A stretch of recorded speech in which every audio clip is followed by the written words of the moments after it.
Hi guys, tara samahan nyo kami sa unang gala namin ngayong taon na to. Pupunta nga pala kami ngayon sa SM Aura dahil nga naisipan ni Ricky na magpalinis ng ngipin.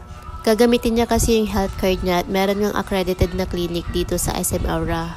Ito kasi yung pinakamalapit sa amin, sasakay ka lang ng tricycle tsaka konting lakad lang nandun ka na. Sumama na nga kami ng mga bata para after sana niya magpalinis ng ngipin ay diretso gala na. Pasukan na naman kasi sa school kinabukasan kaya kahit papaano ay makapag-enjoy man lang sila bago pumasok sa school.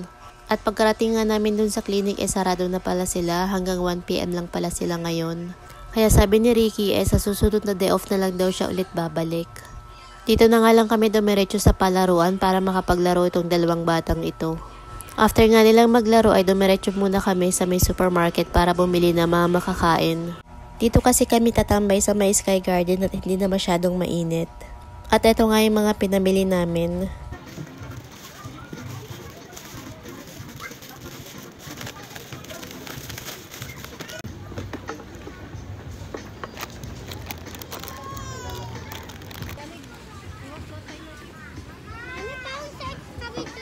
Yeah.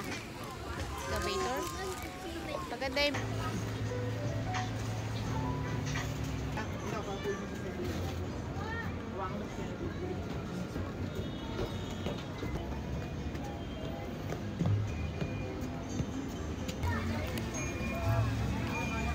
Sarap yan, Ben.